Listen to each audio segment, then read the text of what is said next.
নমস্কার বন্ধুরা, আজকের সাসপেন্স স্টোরি চ্যানেলে আপনাদের সকলকে স্বাগত। আমাদের গল্পগুলো আপনাদের যদি ভালো লেগে থাকে তাহলে অবশ্যই আমাদের চ্যানেলটিকে সাবস্ক্রাইব করে আমাদের পাশে থাকবেন।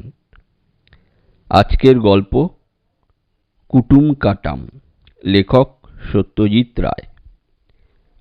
কোথায় পেলি এটা?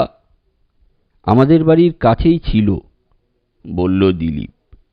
একটা জমি পড়ে আছে কাঠা তিনেক, তাতে কয়েকটা গাছ আর ঝোপঝাড়। একটা গাছের নিচে এটা পড়েছিল।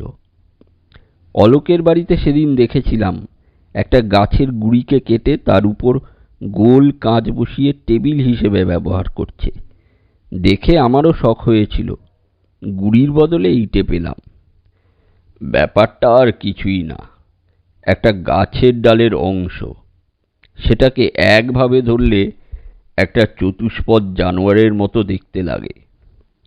জিনিসটাকে চার পায়ে দাঁড় করানো যায়, যদিও একটা পা একটু বেটে বলে কাত হয়ে থাকে।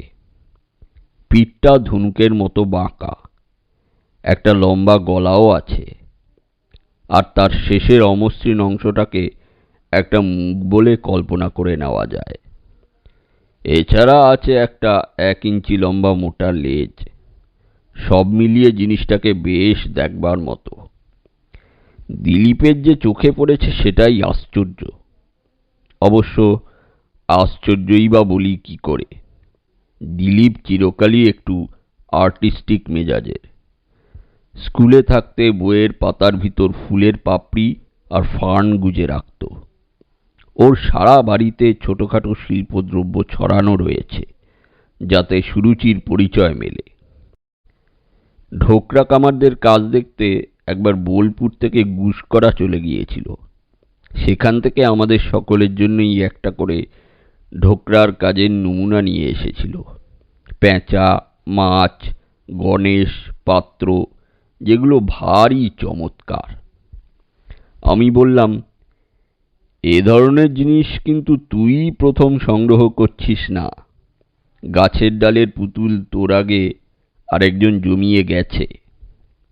অবনীন্দ্রনাথ তো জানি, তিনি এগুলোকে বলতেন কুটুম কাটাম। এটাকে কি বলা যায় বলতো? কি জানো আর এটা? শেয়াল না শুয়োর না কুকুর?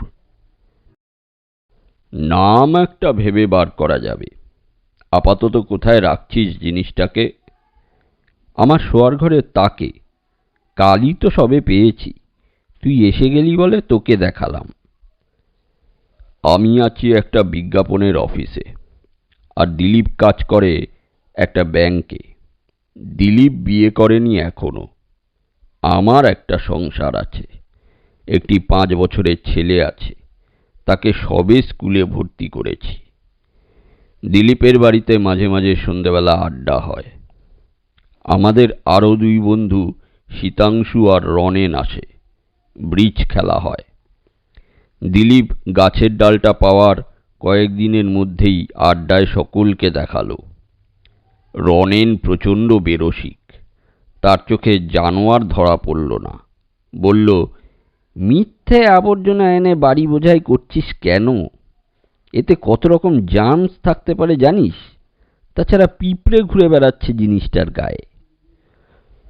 সেদিন আড্ডা চলল 9:30 পর্যন্ত।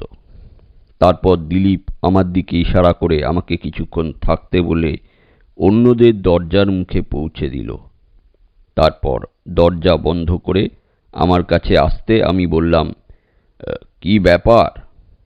আজ তোকে যেন একটু অন্যমনস্ক মনে হচ্ছে। দিলীপ উত্তর দেওয়ার আগে একটু দম নিয়ে নিল। তুই তো শুনলে হেসে উড়িয়ে দিবি, কিন্তু আমি না বলে পারছি না। কি ব্যাপার? এই গাছের ডালটা। আমি অলৌকিক কিছু বিশ্বাস করি না, কিন্তু এটাকে অলৌকিক ছাড়া আর কি বলা যায় জানি না। ব্যাপারটা খুলে বলবি?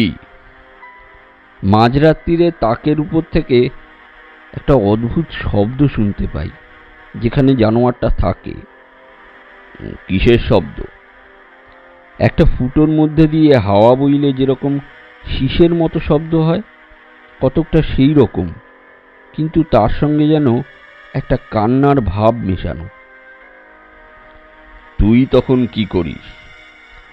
আওয়াজটা বেশিক্ষণ চলে না, কিন্তু আরেকটা ব্যাপার আছে। ওটাকে আমি দাঁড় করিয়ে রাখি, কিন্তু আজ সকালে উঠে দেখি কাত হয়ে পড়ে আছে। সে তো হাওয়ায় পড়ে যেতে পারে। তা পারে, কিন্তু কান্নার ব্যাপারটা? আমি আমার সাহসের বড়াই করতাম, কিন্তু এখন আর করি না। অবশ্য ওটাকে ফেলে দিয়ে আসতে পারি, কিন্তু জিনিসটা আমার সত্যিই ভালো লেগে গেছে। আরও দুদিন দেখ, তারপর আমাকে বলিস। আমার মনে হয় তুই ভুল শুনেছিস কিংবা স্বপ্ন দেখেছিস। দিলীপের ব্যাপারটা আমার কাছে পাগলের প্রলাপের মতো মনে হলো। ছেলেটা একটু বেশি কল্পনাপ্রবণ, এটা চিরকালই লক্ষ্য করে এসেছি। যাই হোক, তাকে রাজি করানো গেল যে সে আরও কিছুদিন দেখবে। কিন্তু দুদিন পরেই অফিসে দিলীপের টেলিফোন পেলাম। কে? প্রমোদ? হ্যাঁ, কি ব্যাপার? একবার চলে আয়, কথা আছে। কি আর করি, বিকেলবেলা অফিসের পর দিলীপের বাড়ি গিয়ে হাজির হলাম। দিলীপ বলল, বৌদিকে একটা ফোন করে দে। কেন, কি ব্যাপার? বলবি আজ রাত্রে আমার বাড়িতে থাকছিস। কেন থাকছিস সেটা পরে বুঝিয়ে বললেই হবে। দিলীপ কথাগুলো বলল অত্যন্ত সিরিয়াসভাবে, তাই তার অনুরোধ ঠেলতে পারলাম না। দিলীপকে জিজ্ঞেস করেও কারণটা জানা গেল না, তবে আন্দাজে বুঝলাম ওই জানোয়ারটা নিয়েই সমস্যা। নিউ আলিপুরে বিংশ শতাব্দীতে এমন ঘটনা ঘটছে ভাবতে অদ্ভুত লাগে, কিন্তু অলৌকিকের যে স্থান কাল পাত্র বিচার নেই সেটা আমি অনেক জায়গায় পড়েছি। খাওয়া দাওয়া সেরে শোয়ার ঘরে এসে দিলীপ বলল, মুশকিল হচ্ছে কি, জানোয়ারটাকে যত দেখছি তত বেশি ভালো লাগছে। শুধু ওই গোলমালটা যদি না থাকতো। আমরা কি জেগে থাকবো নাকি ঘুমোবো? আমি প্রশ্ন করলাম। তোর যদি অসুবিধা না হয় তো জেগেই থাকি। আমার ধারণা বেশিক্ষণ জাগতে হবে না। আমি গত কদিন রাত্রে প্রায়ই ঘুমোইনি বললেই চলে। আমি আর দিলীপকে ঘাটালাম না। যা দেখবার তা তো দেখতেই পাবো সচক্ষে। আমরা দুজন খাটে বসলাম। দিলীপ ঘরের বাতিটা নিভিয়ে দিল। বাইরে চাঁদের আলো রয়েছে। ত্রয়োদশীর চাঁদ, পরশু লক্ষ্মী পুজো। সেই চাঁদের আলো জানলা দিয়ে এসে ঘরে ঢুকেছে, আর মেঝে থেকে প্রতিফলিত হয়ে সেই আলোয় দিব্যি দেখতে পাচ্ছি তাকের উপরে রাখা জানোয়ারটাকে। সিগারেট খাওয়া চলতে পারে? আমি জিজ্ঞেস করলাম দিলীপকে। স্বচ্ছন্দে। দিলীপ নিজে পান সিগারেট চা কিছু খায় না। 11টা নাগাদ প্রথম সিগারেট খেয়ে 12:30টায় দ্বিতীয়টা ধরাতে যাব, এমন সময় হাওয়ার শব্দটা পেলাম। মিহি শব্দ।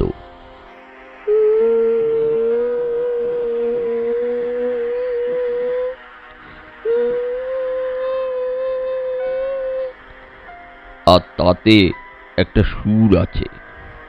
সে সুরকে কান্নার সুর বললেই তার সবচেয়ে যথাযথ বর্ণনা হয়।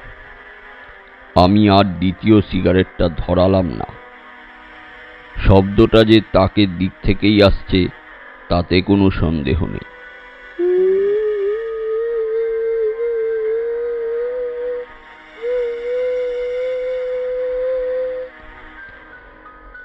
এবার আরেকটা জিনিস লক্ষ্য করলাম।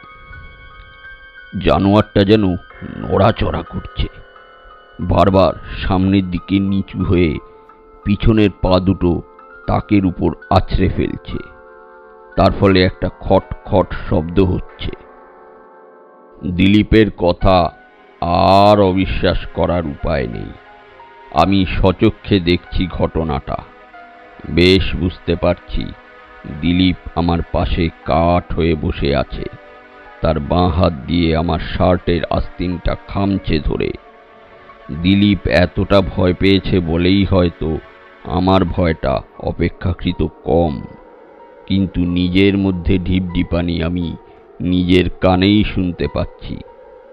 কিন্তু এর পরেই যেটা হলো সেটার জন্য আমরা মোটেই প্রস্তুত ছিলাম না, এবং সেটা চরম ভয়াবহ। হঠাৎ তাকের উপর থেকে জানোয়ারটা এক লাফে সোজা একেবারে দিলীপের বুকে এসে পড়ল।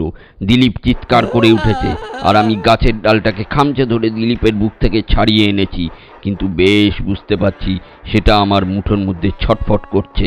আমি তবু মনে যতটা সাহস আনা যায় এনে সেটাকে মুঠোর মধ্যেই ধরে রাখলাম। এখন বুঝলাম সেটা নিস্তেজ হয়ে পড়েছে। এবার জানোয়ারটাকে নিয়ে গিয়ে আবার তাকের উপর রেখে দিলাম। বাকি রাত আর কোনো গণ্ডগোল নেই, না হলেও দুজনের কারোরই ঘুম এলো না।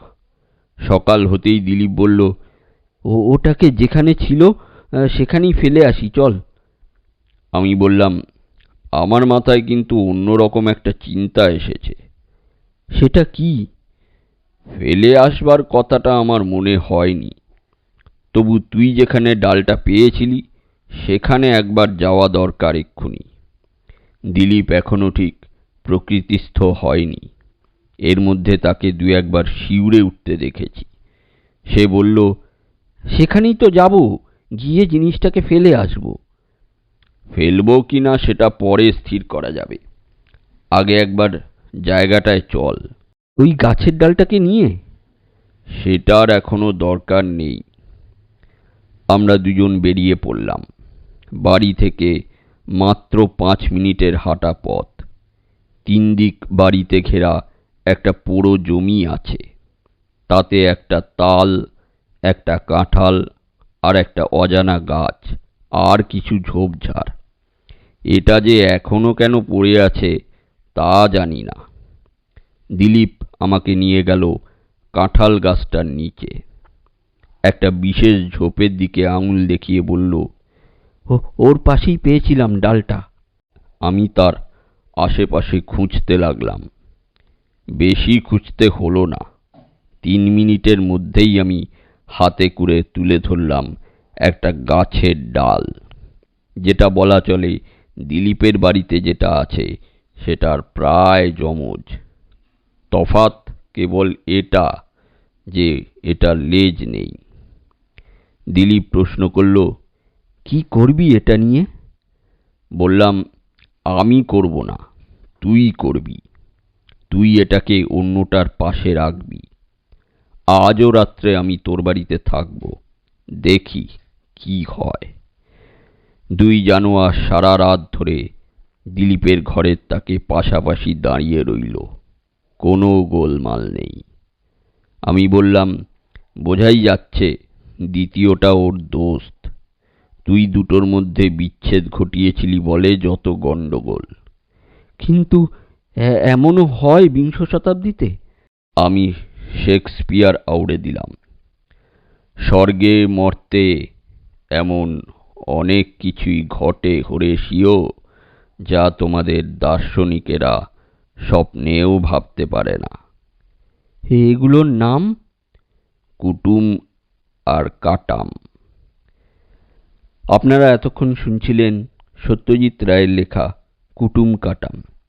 ভিডিওটা যদি ভালো লেগে থাকে তাহলে অবশ্যই লাইক, শেয়ার আর কমেন্ট করে দেবেন। ধন্যবাদ।